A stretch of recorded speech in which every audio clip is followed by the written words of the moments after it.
BSc part third nuclear physics. एक बार पुनः आपका स्वागत है। नाभिकीय बलों का मेसोन सिद्धांत, यानी कि नाभिकीय बलों के बारे में हमने पिछले दो कक्षाओं में चर्चा करी है। पहली कक्षा में हमने कहा था कि नाभिकीय बलों के कौन कौन से गुण हैं। दूसरी कक्षा में हमने चर्चा करी थी कि नाभिकीय बलों के जो गुण हैं उनके आधार क्या है, उनके बारे में हम चर्चा कर चुके हैं। आज की कक्षा में हम बात करते हैं कि नाभिकीय बलों का मेसोन सिद्धांत क्या कहता है। देखिए, जो नाभिकीय बल कैसे उत्पन्न हुआ, जैसे मैंने आपको बताया था कि नाभिक के जो न्यूट्रॉन और प्रोटॉन दोनों कण हैं, जिनको हम क्या कहते हैं, न्यूक्लियन कहते हैं, प्रोटॉन। इन दोनों कणों के बीच में किसी तीसरे कण का आदान प्रदान होता है, जिसके कारण से संवेग का विनिमय होता है और बल उत्पन्न होता है। तो आज हम बात कर रहे हैं कि इन दोनों कणों के बीच में, दोनों न्यूक्लियन यानी कि न्यूट्रॉन और प्रोटॉन के बीच में कौन से कणों का आदान प्रदान होता है, जो कि सही व्याख्या देता है। इसमें पहला है हाइजेनबर्ग का सिद्धांत। हाइजेनबर्ग ने बताया कि न्यूट्रॉन और प्रोटॉन जो दो कण हैं, दोनों के बीच में इलेक्ट्रॉन और पॉजिट्रॉन, इलेक्ट्रॉन व पॉजिट्रॉन, ये दो कण हैं। जैसा कि हम अभी जानते हैं, आज बीएससी पार्ट थर्ड के स्टूडेंट सारे जानते हैं कि पॉजिट्रॉन जो है वो इलेक्ट्रॉन का एंटी पार्टिकल है, यानी कि पॉजिट्रॉन एक ऐसा कण है जिसका द्रव्यमान इलेक्ट्रॉन के द्रव्यमान के समान होता है, लेकिन आवेश भी समान होता है, लेकिन आवेश इसके विपरीत होता है। तो हाइजेनबर्ग ने कहा कि न्यूट्रॉन और प्रोटॉन जो दो कण हैं, दोनों के बीच में इलेक्ट्रॉन और पॉजिट्रॉन कणों का विनिमय होता रहता है, जिसके कारण से न्यूट्रॉन और प्रोटॉन जो कण है इनके बीच में नाभिकीय बल लगता है। लेकिन इलेक्ट्रॉन और पॉजिट्रॉन के कारण से जो लगने वाला बल है, यानी कि इलेक्ट्रॉन और पॉजिट्रॉन दोनों कणों के विनिमय के कारण से जो लगने वाला बल है, उसकी वैल्यू नाभिकीय बल के कंपैरिजन में नाभिकीय बल से 10 की पावर -14 गुना कम प्राप्त होती है। नाभिकीय बल से 10 की पावर -14 गुना कम प्राप्त होती है, और यह बल क्षीण बल या दुर्बल बल कहलाता है, दुर्बल बल। तो यहाँ पर यह थ्योरी फेल हो जाती है, यानी कि हाइजेनबर्ग की थ्योरी बिल्कुल फेल हो जाती है कि न्यूट्रॉन और प्रोटॉन जो कण है, न्यूक्लियन है, इनके बीच में जो थ्योरी थी इलेक्ट्रॉन और पॉजिट्रॉन के आदान प्रदान से संबंधित, वह थ्योरी फेल हो जाती है। इसके बाद में नई थ्योरी आती है, वो आती है युकावा सिद्धांत। युकावा ने, जापानी वैज्ञानिक थे युकावा, उन्होंने एक थ्योरी दी थी। इन्होंने कहा कि न्यूट्रॉन और प्रोटॉन के मध्य, मैंने कहा कि दोनों कणों के बीच में किसी तीसरे कण का आदान प्रदान होगा, तभी बल उत्पन्न होता है, संवेग के विनिमय से बल उत्पन्न होता है। तो युकावा ने कहा कि इलेक्ट्रॉन पॉजिट्रॉन का आदान प्रदान नहीं होता है। इन्होंने कहा कि एक नया कण बताया, पायोन, जिसको आज हम पायोन 3 प्रकार के होते हैं, पाई प्लस, पाई माइनस और पाई जीरो। तो युकावा ने कहा कि न्यूट्रॉन और प्रोटॉन के बीच में इन पायोन कणों का तेजी से आदान प्रदान होता है, जिसके कारण से न्यूट्रॉन प्रोटॉन के बीच में स्ट्रॉन्ग नाभिकीय बल, यानी कि ताकतवर, यानी कि जिसको प्रबल बल कहते हैं, प्रबल नाभिकीय बल की उत्पत्ति होती है।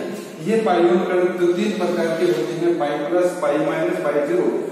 उस समय जब युकावा ने सिद्धांत दिया था, उस समय इन पाई कणों को पाई मेसोन के नाम से जाना जाता था।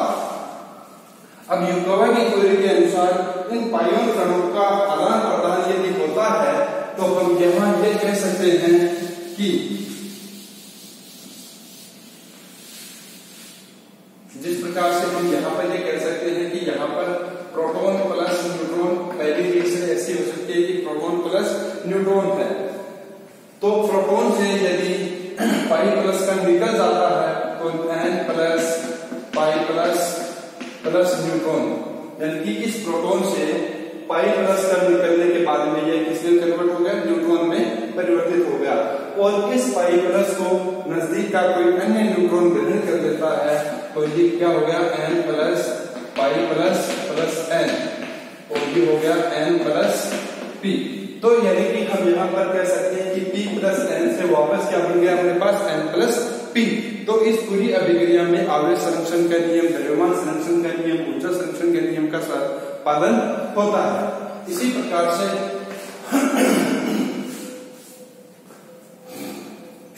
ये रिएक्शन ऐसी थी, ये पाई प्लस कणों के विनिमय को एक्सप्लेन करती है। इसी प्रकार से N प्लस P यदि है तो इस न्यूट्रॉन से पाई माइनस कण का उत्सर्जन होता है। P plus pi minus plus P, तो वापस ये P plus pi minus plus P और ये वापस P प्लस N, यानी कि इस क्रिया में भी पुनः आवेश संरक्षण के नियम का पालन होता है। तो यहाँ पर और तीसरी प्रोसेस जो है उस यह प्रोसेस पाई प्लस के उत्सर्जन को एक्सप्लेन करती है। दूसरी रिएक्शन है वो पाई माइनस के उत्सर्जन को, यानी कि उत्सर्जन नहीं विनिमय को, यानी कि इसके आदान प्रदान को एक्सप्लेन करती है। तीसरी रिएक्शन है उसमें P प्लस P, यानी कि P plus pi 0 plus P, तो क्या आ जाएगा P plus pi 0 plus P, तो क्या आ जाएगा P प्लस P। इसी प्रकार से N प्लस N, तो N plus pi 0 plus N, तो N plus pi 0 plus N, तो ये क्या हो जाएगा N प्लस N। तो इस प्रकार से पाई प्लस पाई माइनस और पाई 0 जो कण है इनके आदान प्रदान से जो न्यूट्रॉन प्रोटॉन है इनके बीच में नाभिकीय बल की व्याख्या की जा सकती है।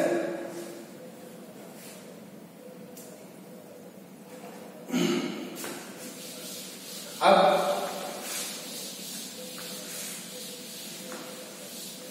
हम ये बात करेंगे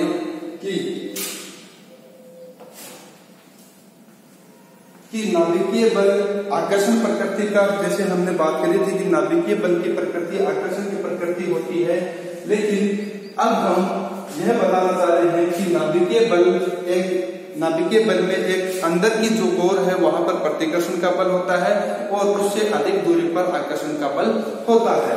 यहाँ पर सपोज ये एक A पॉइंट है और यहाँ पर ये क्या है B है, यानी कि दो पर्सन आपने सामने खड़े हैं और दोनों एक दूसरे की तरफ, यहां से ये एक बॉल फेंक के इसकी तरफ देता है, यानी कि दो खिलाड़ी हैं, एक A है और एक B है। एक खिलाड़ी बास्केटबॉल को B की तरफ फेंक के मारता है।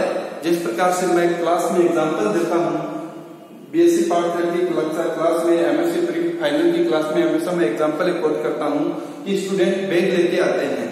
अगर एक स्टूडेंट अपना बैग दूसरे को फेंक के मारता है तो फेंक के मारने के कारण से, इसके वेग के कारण से, इसके संवेग के कारण से इस बी को पीछे की ओर, यानी कि इधर पीछे की ओर एक धक्का लगता है। तो पीछे की ओर धक्का लगने का मतलब ये हुआ कि बॉल को फेंकने के कारण से, यानी कि इस समय संवेग के कारण से इसके ऊपर एक प्रतिकर्षण बल लगता है। इसी प्रकार से यदि बी इसकी तरफ बॉल फेंक के मारेगा तो इस पर भी एक प्रतिकर्षण बल लगेगा।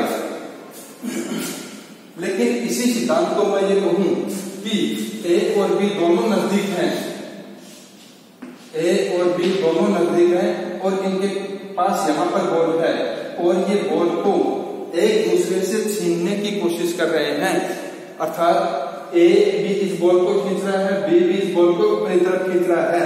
तो इस अवस्था में दोनों के मध्य आकर्षण बल लगता है, क्योंकि वो दोनों एक दूसरे को खींच रहे हैं।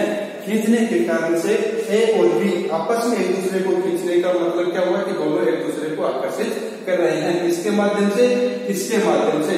और ये कण कौन सा होता है? अगर नाभिकीय बलों के बारे में बात करें तो ये कण होता है पायोन। और हम जनरली एग्जांपल में बात करें तो कह रहे हैं कि दो खिलाड़ी एक दूसरे से बास्केटबॉल खींच रहे हैं। या स्टूडेंट्स के बारे में बात करूं, जैसे हम एग्जांपल कभी मैंने कोट किया था, वैसे बात करूं तो दो स्टूडेंट है, वो एक दूसरे से एक बैग को छीनने की कोशिश कर रहे हैं, तो वो एक दूसरे को ही खींच रहे हैं। तो इसका मतलब क्या हुआ? दोनों के मध्य आकर्षण का बल लग रहा है।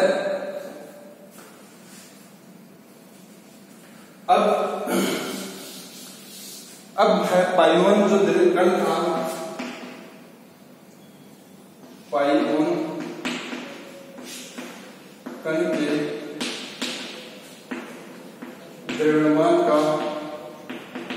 आकलन कि पाइयोन कण जो है, जिस प्रकार से दोनों न्यूट्रॉन और प्रोटॉन के बीच में, यानी कि ये न्यूट्रॉन हो गया, ये प्रोटॉन हो गया, दोनों के बीच में जो तीसरे कण का आदान प्रदान हुआ, जिसको नाम हमने क्या दिया था, युकावा की थ्योरी क्या कहती है, पाइयोन कणों का विनिमय होता है। तो पाइयोन कणों, इस पाइयोन कण का द्रव्यमान क्या होना चाहिए, इसके द्रव्यमान को ज्ञात करने के लिए हम हाइजेनबर्ग की अनिश्चितता सिद्धांत काम में लेते हैं। तो uncertainty principle,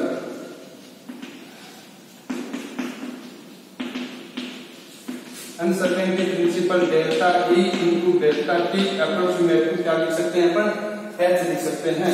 delta E into delta T approximate to H, जहां पर एच क्या है, प्लांक कांस्टेंट है, डेल्टा ई क्या है, ऊर्जा में अनिश्चितता, डेल्टा टी क्या है, समय में अनिश्चितता।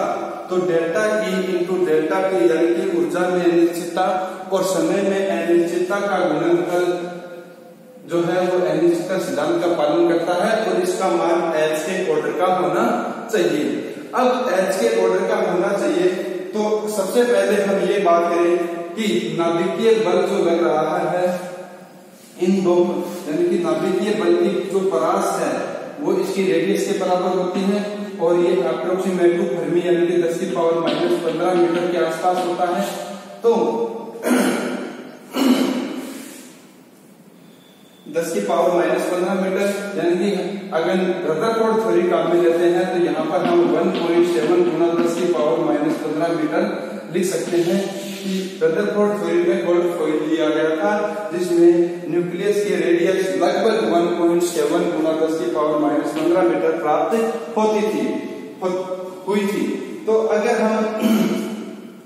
हम ये कहें कि इतनी आर डिस्टेंस के लिए समय में अनिश्चितता डेल्टा टी, यानी कि यदि जो कण है वह प्रकाश के वेग से गति करता है तब आर रेडियस में उसके समय में अनिश्चितता कितनी हो जाएगी, आर अपॉन सी, यानी कि ये मैं यहाँ पर आर अपॉन सी कर देता हूं तो डेल्टा टी इक्वल क्या हो जाएगा, आर अपॉन सी।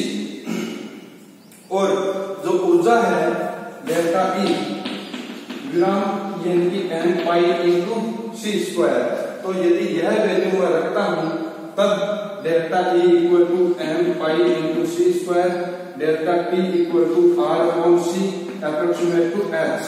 तो यहां से एम पाई का मान यदि कैलकुलेट करूं मैं एच अपॉन आर इंटू सी, तो यहां से अगर एच की वैल्यू 1.6 इंटू 10 की पावर -34 अपॉन आर की वैल्यू 1.7 गुना 10 की पावर -15 3 इंटू 10 की पावर 8 मीटर पर सेकंड। तो जो एम पाई जो है यानी इसका जो द्रव्यमान है एम पाई, ये लगभग 226 मास ऑफ इलेक्ट्रॉन प्राप्त होता है, यानी कि इलेक्ट्रॉन के द्रव्यमान का 226 गुना प्राप्त होता है। यहाँ पर मैंने 1.6 ले लिया है जबकि एक्चुअल वैल्यू 1.054 गुना 10 की पावर -34 होती है प्लांक कांस्टेंट की। तो एम पाई 226 प्राप्त होता है। यदि यहाँ पर रदरफोर्ड जो न्यूक्लियस जो प्राप्त हुई थी रेडियस 1.7 के बजाय मैं 1.7 से 2.2 की तरफ बढ़ता हूँ तो यह 226 से बढ़ना शुरू हो जाता है और जो आज के समय हम ये कह सकते हैं कि 274 मास ऑफ इलेक्ट्रॉन प्राप्त होता है, यानी कि इलेक्ट्रॉन जो पायोन है उसका द्रव्यमान इलेक्ट्रॉन के द्रव्यमान का 274 गुना होता है।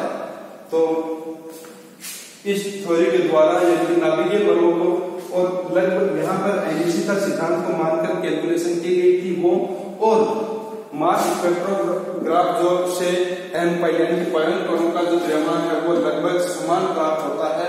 यहाँ पर 1.7 के बजाय मैं 2.2 ले लेता हूँ तो द्रव्यमान लगभग बराबर प्राप्त होता है। इसका मतलब ये हुआ कि युकावा की थ्योरी लगभग सही है, बिल्कुल सही है कि न्यूट्रॉन और प्रोटॉन दोनों के मध्य पायोन कणों का विनिमय होने के कारण से दोनों के बीच में प्रबल नाभिकीय बल लगता है। धन्यवाद।